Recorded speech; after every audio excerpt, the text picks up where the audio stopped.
اور آخرت میں بھی اس کا انجام ہمیں بھگتنا پڑے گا۔ جی مجاز صاحب، تو جیسے کہ ہم نے پہلے بیان کیا تھا کہ شوہر کے حقوق، اسی طرح سے بیوی کے بھی کیا حقوق ہونے چاہیے؟ اصل میں اسلام میں بیوی اور شوہر کے حقوق واضح ہیں، جی، بس ہمیں علم نہیں ہوتا۔ قانونی طور پہ تو اللہ کی نظر میں برابر ہیں عورت مرد، جی، اس لیے شوہر اور بیوی دونوں برابر ہیں۔ کچھ چیزیں جو ہیں وہ بانٹ دی گئیں۔ عورت اور مرد برابر ہیں، شوہر اور بیوی کو جو ہے نا وہ انصاف والی بات آئے گی وہاں پر میرے خیال سے۔ دیکھیں، مرد اور عورت برابر ہیں، شوہر اور بیوی کو کچھ ذمہ داریاں الگ الگ بانٹی گئی۔ جی جی جی، تو ان کی وضاحت یہ ہے کہ مرد کو جیسے نان نفقے کا ذمہ دار بتایا، لیکن عورت کو یہ کہا ہے کہ تم اور گھر کی ذمہ داری تمہارے اوپر یہ ہے کہ تم اپنے ہسبینڈ کی عزت کی، اس کے مال کی، اس کے گھر کی، اس کے بچوں کی حفاظت کرو گی۔ تو سب سے پہلا حق تو یہی ہے عورت کے اوپر کہ وہ اپنے ہسبینڈ کی عزت کی، اس کے بستر کی، اس کے بچوں کی، اور اس کی عزت کی اور اس کے مال کی حفاظت کرے گی۔ اور اگر واقعی شریف عورت ہے تو اس کے ماں باپ کی، اس کے بہن بھائیوں کی بھی حفاظت کرے گی، ان کی بھی لک آفٹر کرے گی، اس کے اوپر ذمہ داری نہیں ہوتی۔ لیکن ایک اخلاقی طور پہ معاشرے میں کیونکہ رہنا ہوتا ہے، جس طرح کا نظام ہمارے ہاں بر صغیر میں ہے، اس میں جوائنٹ فیملیوں کا سسٹم ہے، تو کیونکہ بوڑھے ہو جاتے ہیں شوہر کے ماں باپ، اور وہ حدیث کام آتی ہے یہاں پہ کہ تیرے 3 والد ہیں، تو جس طرح سے حضور نے مرد کو کہا، اسی طرح عورت کے لیے بھی 3 والد ہیں، کہ اس کے سسر بھی اس کے والد کا درجہ رکھتے ہیں، اس کی ساس بھی اس کے لیے والدہ کا درجہ رکھتی ہے۔ اچھا مجاز صاحب، ایک مجھے حدیث کا مفہوم یاد آ رہا، آپ صلی اللہ علیہ وسلم نے فرمایا کہ اللہ تعالیٰ روز محشر میں اس عورت کی طرف نگاہ تک نہیں کرے گا کہ بھلے سے وہ کتنی ہی عبادت گزار ہو، ایک تو شوہر کی وفادار نہ ہو اور اللہ کی اور اپنے شوہر کی شکر گزار نہ ہو۔ ہاں، یہاں اصل میں شکر گزاری کا جو پہلو ہے نا وہ یہی ہے کہ اصل میں پہلے تو ہمیں دوسری طرف نظر اس پہ ڈالنی پڑے گی کہ مرد کے حقوق کیا ہیں۔ میں ایک آپ کو حدیث سناتا ہوں۔ حضرت صلی اللہ علیہ وسلم کے پاس ایک لیڈی آئی کہ حضور میری شادی ہونے والی ہے اور میرے اوپر میرے شوہر کے کیا کیا حقوق ہیں۔ تو حضور نے فرمایا کہ تیرے شوہر کا تیرے اوپر یہ حق ہے آخری درجے کا کہ اگر تیرے شوہر کا جسم زخموں سے بھرا ہو اور ان سے مواد اور خون بہ رہا ہو اور تو اسے زبان سے چاٹے تو اس کا حق ادا نہیں ہوتا۔ ایک بار جب صحابہ اکرام نے دیکھا کہ حضور صلی اللہ علیہ وسلم کو ایک اونٹ سجدہ کر رہا ہے تو ان کی بھی طبیعت چاہیے وہ آگے بڑھے، اور حضور صلی اللہ علیہ وسلم سے فرمایا کہ حضور ہماری بھی طبیعت چاہتی ہے آپ کی محبت میں کہ ہم آپ کو سجدہ کریں۔ تو حضور صلی اللہ علیہ وسلم نے کہا کہ میری شریعت میں سجدہ اللہ کے علاوہ کسی کو نہیں ہو سکتا، صرف اللہ الہ ہے۔ ہاں اگر میں سجدے کا حکم دے سکتا تو عورت کو دیتا کہ اپنے مرد کو سجدہ کرے۔ یہ ہے وہ بات کہ حق جو ہیں مرد کی یہ ہیں۔ تو یہاں ہمیں یہ دیکھنا پڑے گا۔ ابھی آپ نے بتایا سجدے، ایک میں کہہ رہا اللہ کی اطاعت اور اس کے بعد وہ کہہ رہا شوہر کی اطاعت، تو اس اطاعت سے مراد جو ہے اللہ کے بعد شوہر کی اطاعت، اللہ کے بعد شوہر کی ہاں، اطاعت، تو اللہ رسول کے بعد عورت کے لیے سب کچھ اس کا شوہر ہوتا ہے۔ اطاعت سے مراد یہ ہے کہ عورت کو اگر اس کا شوہر اللہ اس کے رسول کے تابع ہو کے جن جن چیزوں کا حکم دیتا ہے، مان لو پردہ ہے، فرض نمازیں ہیں، فرض روزے ہیں، اور عورت انکار کرتی ہے تو آپ یقین کریں وہ گناہگار ہوگی، اللہ اس سے طرف نہ دیکھے گا اور نہ وہ جنت کی خوشبو سونگھ سکے گی، کیونکہ یہاں اطاعت اس کی اپنے شوہر کی نہیں بلکہ اللہ کی اطاعت سے۔ شوہر کی اطاعت سے اگر شوہر روزے نماز کو یا کسی چیز کو منع کرے تو دیکھیں جی، ایک حدیث پاک یہ ملتی ہے کہ اللہ کی اطاعت کے خلاف مخلوق کی اطاعت نہیں ہے۔ اگر نفلی روزوں کو منع کرتا ہے تو حضور نے فرمایا ماننی ہے بات، کیونکہ اس میں اس کا حق ہے۔ مباشرت کا بھی معاملہ ہوتا ہے، گھر کے کاموں کا بھی، اور کمزوری کا بھی معاملہ ہوتا ہے، لیکن جو فرض چیزیں اللہ کی طرف سے طے کر دی گئیں، جیسے روزے ہیں 30 روزے، وہ ہر حال میں اسے رکھنے ہیں چاہے اپنے شوہر کو چھوڑنا پڑے۔ اللہ کی اطاعت جو ہے وہ پہلے ہے، بعد میں کسی مخلوق کی اطاعت ہے۔ ایسے ہی نفلی روزے چھوڑ سکتی ہے یا نفلی نمازیں چھوڑنے کا حکم دے مرد تو بالکل چھوڑے، کیونکہ وجہ یہ ہے نا کہ بچوں کو دودھ پلانا، گھر کے کام، بہت ساری چیزیں ایسی ہوتی ہیں، لیکن فرض جو عبادات اللہ کی طرف سے طے ہو گئیں اس میں کسی کی نہیں ماننی اس کا۔ اگر اس میں شوہر زبردستی کرتا ہے اور عورت مجبور ہے تو پھر اللہ نے قرآن میں کہہ دیا سورہ نور میں کہ اللہ ان کے انشاءاللہ پکڑ نہیں کرے گا ایسی عورتوں کی جنہیں زبردستی کسی بدکاری پہ مطلب ڈالا جائے۔ وہاں تو بدکاری کا معاملہ کہا گیا، لیکن اس میں ساری چیزیں آ جائیں گی اس مفہوم میں کہ اگر عورت زبردستی مجبور ہے، کہیں جا نہیں سکتی، اپنے لیے کچھ کر نہیں سکتی، اس مرد کے ساتھ رہنے کے لیے مجبور ہے جو ظالم اور جابر ہے، تو اگر وہ اس وجہ سے کوئی اللہ کا حکم ٹالتی ہے اور دل میں اس کے اندر گلٹی ہو تو انشاءاللہ تعالیٰ اللہ کے ہاں وہ سرخرو ہوگی۔ اچھا مجاز صاحب، ایک سوال اور پیدا ہوتا ہے، ایک اور بات کہی گئی کہ جب تمہارا شوہر تمہیں دیکھے تو وہ خوش ہو جائے، اس سے کیا مراد ہے؟ ہاں، یہ زینت کا معاملہ ہے۔ اصل میں عورت کو اپنے شوہر کے لیے زینت اختیار کرنے کا حکم ہے، بلکہ واجبات میں سے ہے کہ جب اس کا شوہر سارے دن کا تھکا ہوا آئے تو اس کا جو کپڑوں کا نظام ہو، اس کا میک اپ ہو، اس کی اچھی خوشبو ہو، لیکن وہ صرف ہو اپنے شوہر کے لیے، تو وہ اس کا انتظار کرتی ہوئی ملے، جس سے اس کی سارے دن کی تھکن جو ہے، اور اظہار بھی کرے۔ ہمارے ہاں تو مایوس سمجھا جاتا ہے نا، اگر وہ اپنے ہسبینڈ کے پاس اپنے کمرے میں جا کے اسے آئی لو یو بول دے، اسے اللہ کی طرف سے اجازت ہے، تو اس کی طبیعت خوش ہو جائے گی، شوہر کی سارے دن کی تھکن اتر جائے گی۔ اچھی بیویوں کا کام یہی ہوتا ہے کہ وہ اظہار بھی کرتی ہیں، شوہروں کو بھی چاہیے کہ اپنی بیویوں کو اظہار، حالانکہ بیویاں کرتی رہتی ہیں، وہ جذباتی ہوتی ہیں، لیکن شوہر نہیں کرتے۔ لیکن میں کہوں گا اپنی بہنوں کو، بیٹیوں کو، کہ اس بات کا اظہار کیا کریں وقتاً وقتاً، چاہے طبیعت نہ بھی، چاہے جب بھی یاد آ جائے۔ اگر آپ آئی لو یو بھی اپنے ہسبینڈ کو کہہ دیں گی، اللہ رسول کی طرف سے اجازت ہے، اس میں کاہے کی شرم، اور اس کے اندر سے طبیعت خوش ہو جائے، اس کے خون کا دوران بڑھ جائے، اس کے دل میں آپ کی محبت اور بڑھ جائے کہ صرف میرے لیے ڈیووٹیڈ ہے۔ اصل میں اسے لگنا چاہیے آپ کے ہسبینڈ کو کہ یہ میرے لیے پیدا ہوئی تھی، made of for each other ایک لفظ ہے، جملہ ہے اس کا انگلش کا، وہ یہی ہے کہ دونوں کو ایک دوسرے کی اس طرح سے ظاہر کرنا چاہیے، خاص طور سے بیویوں کو اپنے شوہر کی تھکن اتارنے کے لیے۔ یہی تو ہے کہ عورت جب آئے تو اچھی بیوی کا کام یہ ہے کہ اسے دیکھ کے اس کی طبیعت خوش ہو جائے۔ یہ نہ ہو ہمارے ہاں تو شادی ہوئی، اس کے بعد پیلے کپڑے، ہلدی لگے ہوئے، سڑے ہوئے تیل کے کپڑے، کچن سے نکل کے آ جائے گی، پانی دوں، یہ کروں، بات کرے گی، تم نے نمک نہیں بھیجا، تم نے آٹا، سارا دن کا تھکا ہوا شوہر آیا۔ حکمت کو خیر کثیر کہا قرآن نے۔ حکمت تو یہ ہے کہ تو پیار سے انہیں بٹھاؤ، ایک گلاس پانی، تھکے ہوئے تو نہیں ہے، سر میں بالوں میں انگلی پھیر دی، اگر زیادہ شرم کا معاملہ ہے، اور لوگ گھر میں ہیں، کمرے میں اپنے ذرا سا کہ آج تھکے ہوئے لگ رہے ہیں، انشاءاللہ تعالیٰ بھی میں آپ کے لیے فریش چائے بناتی ہوں یا پھل کاٹ کے لاتا، مطلب ذرا سی باتیں ہوتی ہیں، مال تو اسی کا ہے، آپ صرف پیش کر رہے ہیں، ہاں رشتہ مضبوط ہوتا ہے، آپس میں انسیت بڑھتی ہے، پھر وہ بھی آپ کا خیال پلٹ کے کرتا ہے۔ لیکن ہمارے ہاں تو عورتیں اس طرف دھیان نہیں دیتی، میں دیکھتا ہوں ہماری جو ہندو بہنیں ہیں، ایک دو بچے پیدا ہو گئے اس کے بعد تو بالکل جسمی کا دھیان نہیں رکھتی، اپنے بیڈ اپ ہو جاتا ہے۔ لیکن میں اپنی ہندو بہنوں کو دیکھتا ہوں، وہ تب تک کھانا نہیں کھاتی جب تک ان کے پتی نہ آ جائیں گھر پہ، پھلکا بنا کے دیں گی، اسے اپنے ہاتھ سے بٹھائی کھلائیں گی، بعد میں کھائیں گی کھانا۔ یہ ساری وہ چیزیں ہیں جس سے ان کے پتی کے دل میں پھر ان کی محبت بڑھتی ہے۔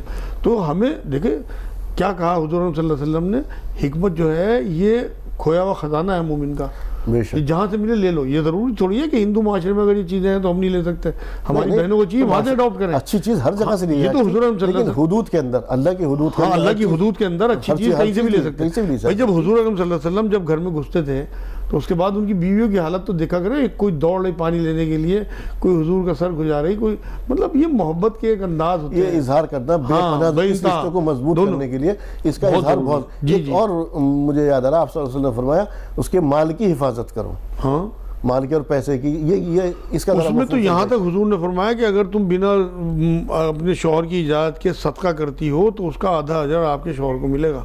تو یہاں یہ بات ضروری ہے کہ اپنے شوہر کی پیسے کی مطلب حکمت کے ساتھ خرچ کرنا، جہاں جتنی ضرورت ہو اتنا ہی خرچ کرنا، فضول خرچی نہیں، نہ اپنے اوپر نہ اپنے بچوں کے اوپر، اپنے بچوں کو بھی میانہ روی اور خود بھی میانہ روی۔ یہ ہے وہ مال کی حفاظت کہ آپ کا شوہر سارا دن پسینے میں، ساری رات محنت کر کے فیکٹریوں میں ساری دنیا کی باتیں سن کے، اپنے خاندان والوں کی باتیں سن کے، پتہ نہیں کیا کیا جھیل کے لوگوں کا پیسہ کما کے لاتا ہے اور آپ اسے اڑا دیتی ہیں۔ اس کی 10,000 تنخواہ اور آپ 6,000 کا سوٹ لا رہی ہیں، یہ کہاں کی تو ہے؟ یہ نہیں اللہ کو پسند ہے۔ آپ اس کی حیثیت کے حساب سے اگر اس کے دائرے میں رہتے ہوئے اپنے اور اپنے بچوں کو میانہ روی سکھاتی ہیں تو آپ واقعی اس کے مال کی حفاظت کرنے والی ہیں۔ حجاز صاحب، اب ایک اور طرف آ رہا ہوں کہ یہ فرمایا گیا کہ ان کے بستروں پر ان مردوں کو جن کو پسند نہیں کرتے ان کو نہ بیٹھنے دیں، اور ایک اور چیز اس کے ساتھ ساتھ کہ اپنی عزت و عفت کی بھی اور عصمت کی حفاظت کریں، ذرا اس کے بارے میں تھوڑا سا بتائیے۔ اصل میں یہ بات اس لیے کہی گئی ہے کہ ہر خاندان میں، ہر رشتہ داروں میں ہر طریقے کے لوگ ہوتے ہیں۔ مرد اصل میں زیادہ تر، سب کو تو نہیں میں کہہ سکتا، اندر سے بھیڑیا ہوتا ہے، اس کے اندر شہوت زیادہ ہوتی ہے، اسی لیے قرآن میں ازواج مطہرات کے لیے کہا کہ ان سے نرم لہجے میں بات نہیں کرنا، سخت لہجے میں بات کیا کرو، کیونکہ ہو سکتا ہے اس کے دل میں کوئی شہوت ہو۔ تو اس لیے یہ تمام عورتوں کے لیے ایک سمبل ہے وہ آیت۔ تو مردوں سے جو غیر مرد ہیں، نامحرم مرد ہیں، ان کے گھر میں آنے کا وقت ہونا چاہیے، کسی بھی ٹائم منہ اٹھا کے نہ چلے آئیں۔ اگر یہ بھی ہے جن کو آپ کا شوہر پسند نہیں کرتا نہیں، وہ تو شوہر کی ذمہ داری ہے کہ انہیں روکے اور ان کے پیچھے انہیں آنے نہ دے، یہ عورت کی ذمہ داری ہے۔ جیسا اگر شوہر نہیں ہے گھر پر اور جو رشتے کے، وہاں عورت کی ذمہ داری ہے روکنا۔ جی دیکھیں، ایک میں واقعہ سناتا ہوں۔ حضور صلی اللہ علیہ وسلم سے ایک بار مدینہ منورہ آنے کے بعد ان کی بعد میں تو حضرت ہی ہو گیا حضرت سفیان، جب تک ایمان میں نہیں آئے تھے تو وہ آئے حضور صلی اللہ علیہ وسلم کی ایک زوجہ محترمہ تھی جو سفیان کی بیٹی تھی، ابو سفیان کی. جی. تو ابو سفیان جب اپنی بیٹی سے ملنے گئے تو وہ بستر پہ بیٹھنے لگے تو انہوں نے وہ چادر ہٹا دی اور دوسری بستر پہ انہیں بٹھایا. انہیں میں اس قابل نہیں ہوں اس بستر کے، یہ بستر میرے قابل نہیں ہے بیٹی. تو انہوں نے نہیں، آپ اس بستر کے قابل نہیں ہو، یہ نبی کا بستر ہے اور آپ نجس ہیں. آپ یہ دیکھیں باپ کو تو جو اللہ کے رسول کو پسند نہیں تھے لوگ، نجس لوگ بیٹھنے نہیں دیے اپنے سگے والد کو بھی. یہ ہے وہ بات جو آپ میرے سے پوچھ رہے تھے. تو جو لوگ آپ، یہ ضروری نہیں ہے کہ کسی کی نظر ہی غلط ہو. مان لو کسی کا مزاج نہیں ملتا آپ کے شوہر سے، کوئی آپ کے شوہر کی بے عزتی کرتا ہے، مذاق اڑاتا ہے، وہ آپ کے گھر میں آ کے اس بستر پہ بیٹھنا چاہے، آپ کو پسند نہیں ہونا چاہیے بات، کیونکہ آپ کے لیے اللہ رسول کے بعد سب سے پہلے آپ کا شوہر ہے. تو وہاں میں نے اسی لیے سنت مثال دی ہے کہ عورتوں کو یہ سمجھنا چاہیے کہ ان کے لیے اللہ رسول کے بعد سب کچھ ان کا شوہر ہے. اصل تو بات یہ ہے نا، ہمارے ہاں تو مزاجی خدا کہا جاتا ہے، حالانکہ حضور نے نہیں یہ بات فرمائی. حضور نے صرف وہ سجدے والی مثال دی تھی، اسی سے نکال لیا لوگوں نے. لیکن پھر بھی سب سے زیادہ عورت کے لیے اللہ، مطلب میں تو بلکہ یہ کہتا ہوں کہ مرد جو ہے وہ شریف مرد، عورت کی جنت بھی عورت کی دوزخ بھی. اگر وہ بے عزتی کرتی ہے، اس کی ناشکری کرتی ہے، وہ جو حدیث ہے نا، حضور نے کہا کہ میں نے معراج میں دوزخ میں زیادہ عورتوں کو دیکھا، تو وہاں یہی فرمایا حضور صلی اللہ علیہ وسلم نے، کیونکہ یہ اپنے مردوں کی جو ہے نافرمانی کرتی ہیں اور ان کی ناشکری کرتی ہیں. مطلب سب کچھ مرد آپ کے لیے کر کے لاتا ہے اور اس کے بعد آپ یہ کہیں کہ بھئی ہمیں تو کچھ ملا ہی نہیں، ہم نے تو کچھ دیکھا ہی نہیں، ہماری تو قسمت ہی خراب ہے. بھائی اگر کسی ٹائم تھکے ہارے آپ کے شوہر آ بھی گئے، انہوں نے کچھ دو بات آپ کو کہہ بھی دی، آپ بھی تو درگزر کرو. آپ ان سے توقع رکھتی ہو کہ وہ آپ کی درگزر کریں، لیکن جب وہ آئیں تو آپ بھی تو ان کے لیے تھوڑا سا اس طرح. اچھا مجھے ایک اور اطاعت کے حوالے سے ایک اور سوال پیدا ہوتا ہے کہ ماں باپ نے پیدا کیا لڑکی کو اور لڑکی اب شادی ہو کر کے ادھر آ گئی. اب اگر شوہر میں اور ساس سسر میں اس کے ماں باپ میں ٹکراؤ ہے کسی بات کا، شوہر کسی بات کے لیے کہہ رہا، اس کے والدین کسی اور بات کے لیے کہہ رہے ہیں، تو اب اسے کس کی اطاعت کرنی ہے؟ دیکھیں جی یہ سوال بڑا ٹپیکل ہے، آپ نے اچھا سوال اٹھایا ویسے، کیونکہ بات پہنچنی چاہیے لوگوں تک. اس میں یہ دیکھا جائے گا کہ وہ کس کی بات اللہ اس کے رسول سے تابع جا رہی ہے. اگر شوہر کی بات اللہ رسول کے تابع ہے پھر تو شوہر کی ماننی پڑے گی، اور اگر ماں باپ کی بات اللہ رسول کے تابع ہے تو پھر ماں باپ کی بات ماننی پڑے گی. کیونکہ وہ جو حدیث ہے نا کہ مخلوق کی اطاعت نہیں ہے خالق کی اطاعت کے آگے. خالق کی ہاں، تو خالق کی اطاعت میں اگر ماں باپ ہیں، کیونکہ قرآن میں اللہ نے یہ بات کہی ہے ایک جگہ کہ سیدھی سیدھی بات کرو، لاگ لپیٹ والی بات نہ کرو. اور اس کا مطلب تمہارے ماں باپ اگر تمہیں شرک کا حکم دیں تو ان کی وہ بات نہیں ماننی، بلکہ اس کی بات ماننی ہے جو سیدھے راستے پہ ہو، مطلب رسول اکرم صلی اللہ علیہ وسلم. میں چھوٹی چھوٹی باتوں کی مثال دے رہا ہوں. جیسے جب شادی ہو جاتی تو ماں اب گھر سے معلوم کرتی کیا بنایا، کیا کھایا، کیا ہوا. اب وہاں سے والدین کچھ اور بات کہہ رہے ہیں، یا والدین اگر شوہر نے کہہ دیا کہ اسے لگا کچھ وہاں جانے سے گھر میں کچھ تنازع بڑھ رہا ہے یا کچھ خلیج پڑتی جا رہی ہے، اب اس نے روک دیا کہ آپ کو وہاں نہیں جانا ہے. اب کیا حکم ہے؟ دیکھیں جی، اور شوہر کو تو یہ حق ہے کہ وہ بالکل اپنی بیوی کو ایک ہفتے میں ایک بار جانے کی اجازت دے گا ماں باپ سے ملنے. لیکن اگر اسے واقعی شر پھیلنے کا خطرہ ہے اور اپنے گھر کے ٹوٹنے کا خطرہ ہے تو وہ روک لگا بھی سکتا ہے، کیونکہ حکمتاً وہ قوام ہے اور حاکم ہے اور اسے پتہ ہے اپنا گھر کس طرح چلانا ہے. تو یہ تو عورتوں کو سمجھداری سے کام لینا چاہیے کہ ان کے ماں باپ جو ہیں وہ شریعت کے خلاف تو انہیں نہیں بھڑکا رہے، وہ اپنی شوہر کی اطاعت سے تو نہیں رک رہی ہیں اپنے ماں باپ کے حکم میں. پھر وہ اللہ کے آگے پکڑ میں آئیں گی اور اللہ کو جواب دیں گی، کیونکہ پھر وہی حدیث آئے گی کہ اللہ کی اطاعت میں مخلوق کی اطاعت نہیں کر سکتے. ماں باپ اگر انہیں صحیح بات بتا رہے شریعت کے دائرے میں اور اپنے شوہر کے حقوق بتا رہے، اس کی عزت، اس کی محبت کا طریقہ بتا رہے، تو پھر تو ان کی بات سنیں. اور اگر وہ گھر توڑنے کی کوئی بات کرے تو اپنے ماں باپ سے بھی دور ہو جائے، کیونکہ اس سے ساری زندگی اپنے شوہر کے ساتھ گزارنی اور حساب بھی شوہر کے حساب سے ہوگا اس کا. کیونکہ ماں باپ نے اسے پیدا کیا، ماں نے دودھ پلایا، دودھ اللہ نے اتارا. باپ نے جو اس کی محنت کی ہے، باپ کے اندر مامتا اللہ نے ڈالی، محنت اللہ نے ڈالی، انہوں نے ان کی شادی کر دی. اب شوہر سب کچھ ہے اس کے لیے، بعد میں ماں باپ کا نمبر ہے. اچھا میرا سر ایک اور تھوڑا سا دوسرے پیچھے لوٹ رہا ہوں کہ اگر کسی شوہر کی انکم کم ہے، اب اس عورت کے اوپر کیا فرض ہے؟ ایک تو یہ ہوتا ہے کہ ذرا تنگی آئی کسی وقت میں، اس نے تان تشن کرنے شروع کر دیا، اس نے اس کا جینا دو بھر کر دیا، تو اگر اس وقت اس کو کیا سلوک کرنا چاہیے عورت کو؟ اصل میں تو یہ پیچھے جانا پڑے گا 14 سال پہلے، جو صحابہ کرام ان کی صحابیات کا، ہاں، تو ان کا جو رویہ تھا نا، انہوں نے ہاتھ پیر نہیں مارے، نہ ہائے توبہ کی، نہ وبیلہ کیا، بلکہ جتنا اللہ نے دیا اسی میں ہی استقامت کے ساتھ جمے رہے۔ اصل تو یہ بات ہے جو میں نے شاید پچھلے ایپیسوڈ میں آپ کو کہی تھی کہ یہ زندگی ہمیں آزمائش کے لیے ملی ہے۔ بے شک اس میں قرآن میں بھی اللہ نے سورہ بقرہ میں کہا کہ میں تمہیں آزماؤں گا جان کے، مال کے اور گیہوں کے فصلوں کے نقصان سے۔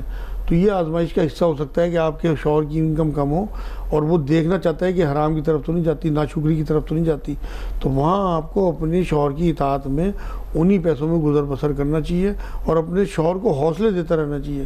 یہ نہ ہو کہ آپ اسے جتاتی رہیں کہ میں تو بہت اچھی چل رہی تیرے ساتھ، یہ تو بیکار کی بات ہے۔ اصل تو بات یہ ہے کہ اسے احساس بھی نہ ہو۔ آپ یہ دیکھیں نا وہ واقعہ کہ جو مہمان بیٹھے ہوئے تھے ابو طلحہ صاحب کے رضی اللہ تعالیٰ عنہ، تو وہ ان کی بیوی نے بتی بجھا دی تھی اور دانت چلاتے رہے دونوں اپنے آواز کھانے کی، اور مہمان کو کھانا کھلا دیا، گھر میں کھانا نہیں تھا۔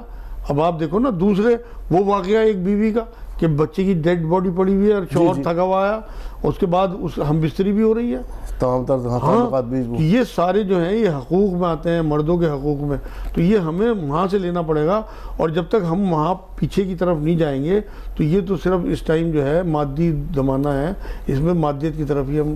مجھے اس میں ایک بزرگ کا واقعہ یاد آیا کہ ہم نکلے اپنے گھر سے، پہلے دن گئے روزی کی تلاش میں، جب لوٹے تو کوئی روزی نہیں ملی، آ گئے رات کو، پھر فاقہ ہوا گھر میں رہے، دوسرے دن نکلے پھر یہی ہوا، تیسرے دن گئے تو پھر یہ نہیں، جب چوتھے دن نکل رہے تو انہوں نے کہا آج میں کچھ نہ کچھ انتظام کر کے لاؤں گا، تو بیوی نے آواز دیا، اس نے کہا کہ بھلے سے ہم چوتھا دن بھی ایسے گزار دیں گے لیکن حرام کی طرف مت جانا۔ یہی بات ہے۔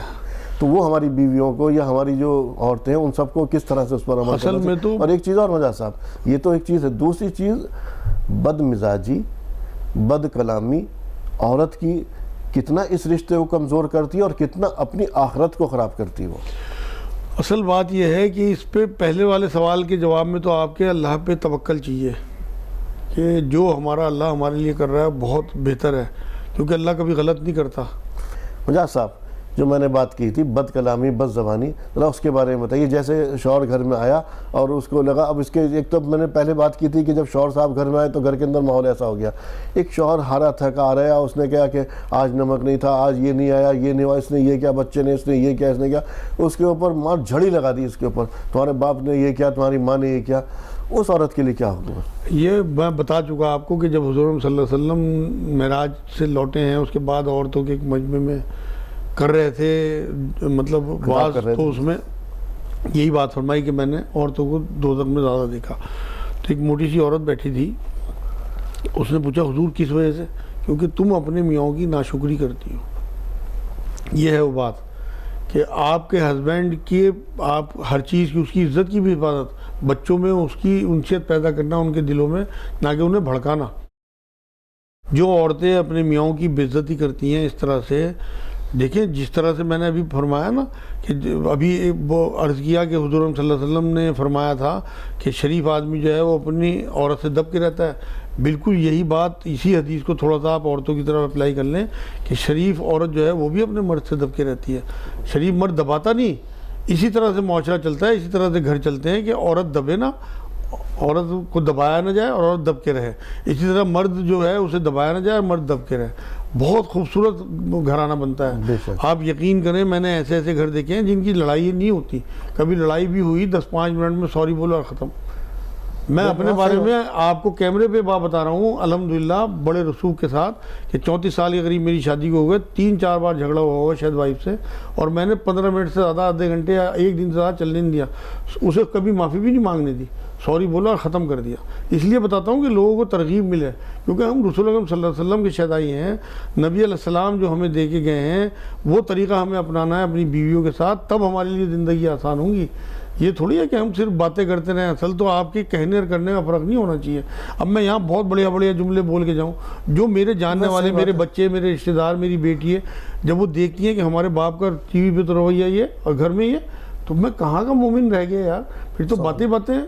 اصل تو بات یہ ہے کہ جو میرے منہ سے یہاں باتیں نکل رہی ہیں میرے گھر والے اپریشیٹ کر رہے ہوں، میری بیوی بیٹھی ہوئی اگر یہ پروگرام دیکھ رہے ہو کہہ رہی ہوں کہ ہاں یہ ایسا ہی ہے۔